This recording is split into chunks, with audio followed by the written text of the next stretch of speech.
NIA national investigative agency recent గా దేశంలో ఉన్న స్లీపర్ సెల్స్ పై కన్నేసి ఏరివేత ప్రక్రియ ప్రారంభించింది. గూఢచర్య ఆరోపణలతో భారతదేశ వ్యాప్తంగా పదుల సంఖ్యలో వ్యక్తులు అరెస్ట్ అయ్యారు. ఎప్పుడైతే పహల్గాం ఉగ్రదాడిలో మన వాళ్ళు చనిపోయారో అప్పుడే కథ మొదలైంది. యాక్చువల్లీ కాశ్మీర్ లో ఉగ్రదాడి జరగబోతోందని మన ఇండియన్ ఇంటెలిజెన్స్ కి ఆల్రెడీ ఇన్ఫర్మేషన్ ఉంది. అయితే ఆ ఇన్ఫర్మేషన్ రాగానే 2 వారాల పాటు కాశ్మీర్ లోని చాలా ఏరియాస్ ని చెక్ చేసుకుంటూ వెళ్లారు. అయితే ఆ ప్రాసెస్ లో ఎక్కడెక్కడ చెకింగ్స్ ఎక్కువ జరుగుతున్నాయి అండ్ ఎక్కడ తక్కువ జరుగుతున్నాయి అనే ఇన్ఫర్మేషన్ ఇండియా నుంచి పాకిస్తాన్ కి వెళ్ళింది.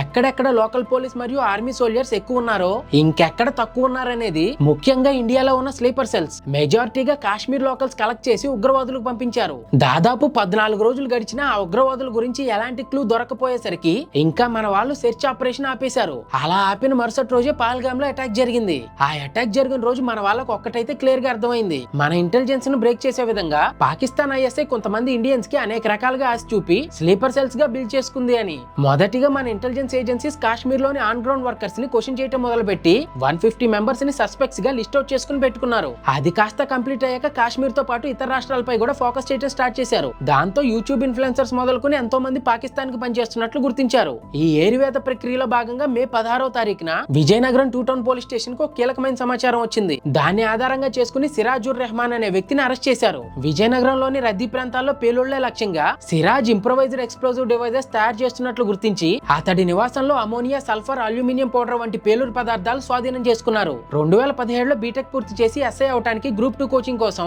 హైదరాబాద్ కి వెళ్లిన సిరాజ్ కి ముషీరాబాద్ బోయగూడకు చెందిన సయ్యద్ సమీర్ తో పరిచయం ఏర్పడింది. అతడి ద్వారా వరంగల్ కి చెందిన ఫర్హాన్ మొహద్దీన్, ఉత్తరప్రదేశ్ కి చెందిన బాదర్ తో పరిచయాలు ఏర్పడ్డాయి. వీరింకొంతమందితో కలిసి గ్రూప్ గా ఏర్పడి ఐహింద్ ఇత్తెహాదుల్ ముస్లిమీన్ అనే పేరుతో గ్రూపులుగా విడిపోయి దేశమంతా విధ్వంసం సృష్టించి భారత్ ని ఇస్లామిక్ కంట్రీగా మార్చాలని లక్ష్యంగా పెట్టుకున్నట్లు తెలుస్తోంది. వీళ్ళు సౌదీ అరేబియా దగ్గర ఒమన్ లో ఉన్న ఇమ్రాన్ అక్రమ్ తో సిగ్నల్ అండ్ టెలిగ్రామ్ యాప్ లో చాట్ చేసుకుంటున్నట్లు, నేరుగా ఆర్ఎస్ఎస్ నేతల్ని టార్గెట్ గా చేసుకున్నట్లు దర్యాప్తులో తెలుస్తోంది. 29 సంవత్సరాల సిరాజ్ బ్యాంక్ ఖాతాలో 42 లక్షల రూపాయలు ఉన్నట్లు గుర్తించారు. వాటిని ఉగ్ర సంస్థలు ఫండింగ్ చేశాయనే కోణంలో దర్యాప్తు చేస్తున్నారు. దీనిపై మీ అభిప్రాయాన్ని కామెంట్స్ లో తెలియజేయండి.